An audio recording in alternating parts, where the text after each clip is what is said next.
去年と同じ感覚で今年もふるさと納税をしようとしていませんか？もし今年収入が下がっているなら、あるいは退職や転職、ボーナスの減少、働き方の変化などで去年とは家計の状況が変わっているなら、ふるさと納税は一度だけ立ち止まって考えた方がいいかもしれません。ふるさと納税はうまく使えば家計の助けになるとても便利な制度です。お米やお肉、日用品などが届いて実質に1000円の自己負担で返礼品がもらえるならやらない理由がない、そう感じる方も多いと思います。ただしここに大きな落とし穴があります。それはふるさと納税で使える上限額は去年の年収ではなく今年の所得や控除によって変わるということです。つまり去年と同じ感覚で寄付しても今年の収入が下がっていれば思っていたほど控除されない可能性があります。今回はふるさと納税を全肯定も全否定もせず、50代の家計防衛として収入が変わる年に何を確認すべきか、上限額をどう考えるべきか、そして手元の現金を守るためにどこで線を引くべきかを冷静に整理していきます。お金と自由の航路へようこそ。船長です。最初に大切な前提です。ふるさと納税の上限額は人によって変わります。年収だけでなく家族構成、社会保険料、医療費控除、住宅ローン控除、扶養の状況などによっても変わります。ですので今回の話は個別の税務判断ではなく、収入が変わる年に見落としやすい考え方を整理するための一般的な情報として聞いてください。具体的な金額は自治体や税務署、税理士などに確認することも大切です。さて、ふるさと納税というと多くの人は返礼品に目が向きます。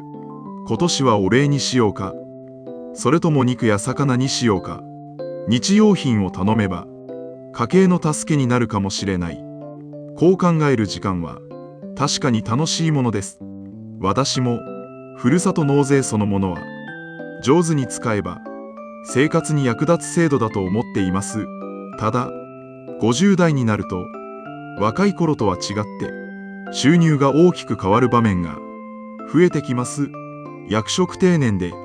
給与当てが下がる、会社の業績でボーナスが減る、退職や転職で収入の空白期間ができる、再就職しても以前と同じ年収には戻らないかもしれない、こうした変化は決して珍しいことではありません。そしてここが重要です。収入が変わればふるさと納税の上限額も変わる可能性があります。去年は問題なかった金額でも今年も同じように使って良いとは限らないのです。私自身も収入が大きく変動した時期にふるさと納税の上限額をかなり意識したことがあります。毎年なんとなく同じくらい寄付していれば大丈夫、そういう感覚では少し危ないかもしれないと思い、その年の収入見込みをもとに改めて細かく計算しました。実際に計算してみると思っていたよりも寄付できる上限額は下がっていました。なので前年と同じ感覚で使うのではなく、かなり抑えめにしてリスクを取りすぎないように少し余裕を持って寄付しました。その時に感じたのは、収入が変わる年に大事なのは上限ギリギリを攻めることではなく、後で困らないように安全側に寄せることだということです。ふるさと納税はお得な制度ですが、収入が変わる年ほど去年の感覚を一旦外して今年の数字で見直すことが本当に大切です。ではそもそもふるさと納税とはどういう仕組みなのでしょうか。とても簡単に言うと、ふるさと納税は自分が選んだ自治体に寄付をして、その寄付額のうち2000円を超える部分が一定の上限まで所得税や住民税から控除される仕組みです。ここで大事なのは、2000円を超えた分が全て無条件で戻るわけではないということです。必ず一定の上限までという条件がつきます。この上限額はその年の所得や控除、家族構成などによって細かく変わります。だからこそ去年の年収を元にした感覚だけで今年の寄付額を決めるのは少し危ないのです。例えば去年は年収が安定していてボーナスもしっかり出ていたとします。その前提でふるさと納税の上限額を計算して問題なく寄付できていた。でも今年はボーナスが減った、あるいは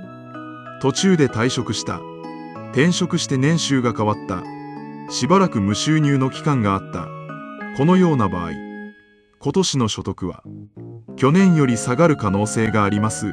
所得が下がれば税金も変わります。そして税金が変わればふるさと納税で控除できる上限額も変わる可能性があります。それなのに去年と同じ金額で今年も寄付してしまうと上限額を超えた部分が想定より多くなり、結果として家計からの持ち出しが増えてしまう可能性があります。もちろん上限を超えた部分も自治体への寄付としては意味があります。ただ家計防衛のために実質2000円の範囲で使いたいと思っていた人にとっては予定外の現金流出になります。ここが今回一番伝えたい落とし穴です。ふるさと納税で怖いのは制度そのものではありません。怖いのは自分の今年の所得が変わっているのに去年の感覚のまま寄付額を決めてしまうことです。特に50代はこの落とし穴に注意が必要です。なぜなら50代は家計の変化が重なりやすい時期だからです。収入の変化だけではありません。子供の教育費がまだ残っている家庭もあります。住宅ローンが続いている家庭もあります。親の介護や自分の医療費を意識し始める人もいます。さらに新NISAを始めて毎月の投資額を家計の中で確保している人も増えています。このような時期にふるさと納税で上限ギリギリを狙いすぎると返礼品は届いたけれど年末までの現金が思ったより苦しくなるということが起こり得ます。お得な制度を使っているつもりが家計全体では現金の余裕を削ってしまう。これでは本末転倒です。50代からのお金で大切なのは増やすことだけではありません。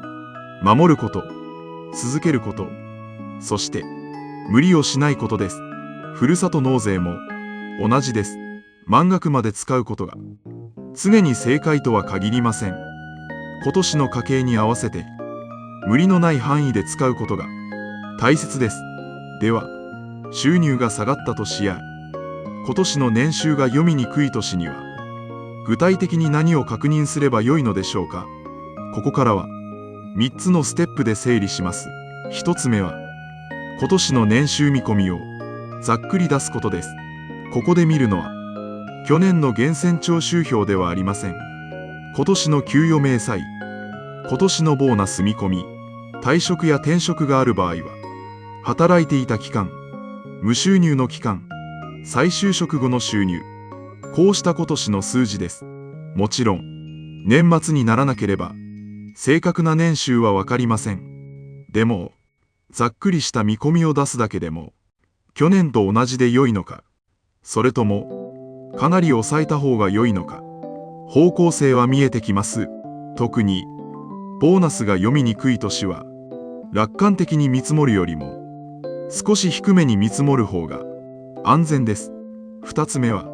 詳細シミュレーターを使って複数回確認することです。ふるさと納税サイトには上限額のシミュレーターがあります。ただし簡易版だけで判断するのは少し注意が必要です。できれば詳細版を使ってください。年収だけではなく社会保険料、扶養家族、配偶者の収入、医療費控除、住宅ローン控除、生命保険料控除、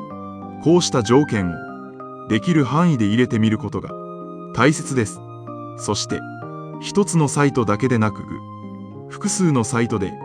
近い結果になるかを確認してみてください。もし結果が大きく違う場合は、入力条件が違っているか、自分の状況が簡単には計算しにくいケースかもしれません。その場合は、無理に満額を狙わず、少なめに考えるか、必要に応じて、自治体や専門家に確認する方が安心です。3つ目は、上限額ギリギリを狙いすぎないことです。ここはかなり大事です。シミュレーターで、例えば上限額が5万円と出たとします。その時に5万円ぴったりまで使い切ろうとする人もいるかもしれません。でも、収入が変わる年は、このギリギリが危ないのです。年末までに、ボーナスがさらに下がるかもしれません。想定外の控除が出るかもしれません。転職や退職の時期によって、所得が思ったより少なくなるかもしれません。だからこそ、上限額が出たとしても、その満額をそのまま使い切るのではなく、少し余裕を持って寄付額を抑える考え方も十分に現実的です。私は収入が変わった年には、まさにここを意識しました。計算上は、ここまで使えそうだと思っても、本当にそこまで攻める必要があるのか、後で現金が足りなくなったら、本末転倒ではないか、そう考えて、安全側に寄せました。ふるさと納税は、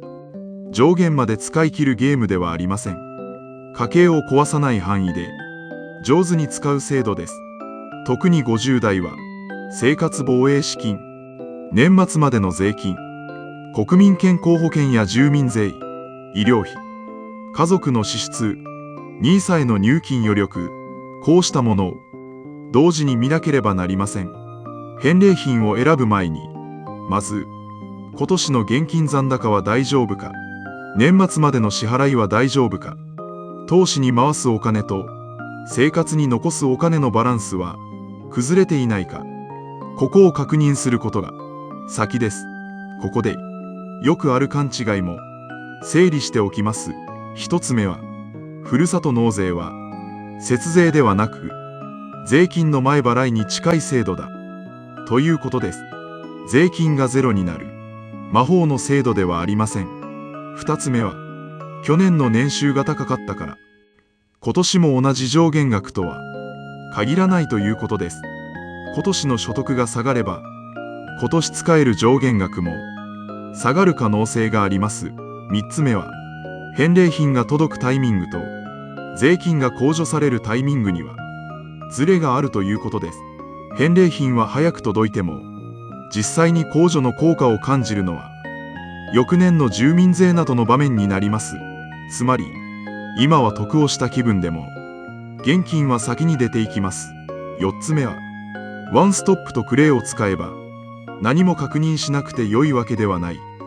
ということです。ワンストップとクレイは条件に合えば確定申告をしなくても手続きできる便利な仕組みです。ただし、寄付先の数や確定申告の有無など人によって条件があります。医療費控除などで確定申告をする場合には、ワンストップとクレイとの関係も確認が必要になります。ここは制度が少し細かいので、自分の場合にどうなるかは必ず確認してください。ここまで聞くと、ふるさと納税って面倒くさいな、今年はやめた方がいいのかな、そう感じる方もいるかもしれません。でも、そういう話ではありません。ふるさと納税はきちんと確認して使えば、家計にとって十分に役立つ制度です。ただ、収入が変わる年は、お得だからやる、みんながやっているからやる、去年もやったから今年もやる、という感覚だけでは、少し危ないということです。大切なのは、今年の自分の数字に合わせることです。ここで、今回のポイントを4つに整理します。1つ目は、去年の年収ではなく、今年の初と組み込みで考えることです。2つ目は、上限額利切りを狙いすぎず、安全マージンを取ることです。3つ目は、返礼品より先に、年末までの現金残高を確認することです。4つ目は、迷う年ほど少なめに使うか、自治体や税務署、税理士などに確認することです。この4つを押さえておくだけでも、ふるさと納税で余計な不安を抱える可能性はかなり減らせます。そして、もし自分の家計全体の現在地をざっくり確認したい方、概要欄にあるお金と自由の航路ナビも必要に応じて使ってみてください。年金、生活費、貯蓄、退職金、運用資産などをもとに、今のお金がどのくらい続きそうかを目安として確認できます。ふるさと納税だけでなく、生活防衛資金や NISA に回す金額を考えるときにも、まず全体像を見ておくことはとても大切です。最後に、今日の結論です。ふるさと納税は悪い制度ではありません。むしろ、自分の所得や家計に合った範囲で使えば、暮らしを助けてくれる便利な制度です。ただし、50代は収入や働き方が変わりやすい時期です。だからこそ、去年の感覚でそのまま進めるのではなく、今年の初と組み込みで一度見直す。上限ギリギリを攻めすぎない。手元の現金を守る。この順番を大切にしてほしいと思います。お得という言葉に振り回されるのではなく、自分の家計の現在地を見て、無理のない範囲で使う。それが50代からのふるさと納税とのちょうどいい付き合い方だと思います。この動画が少しでも参考になった方、高評価やチャンネル登録で応援していただけると嬉しいです。これからも50代からのお金の不安を少しずつ整理する動画をお届けしていきます。それではまた次回の動画でお会いしましょう。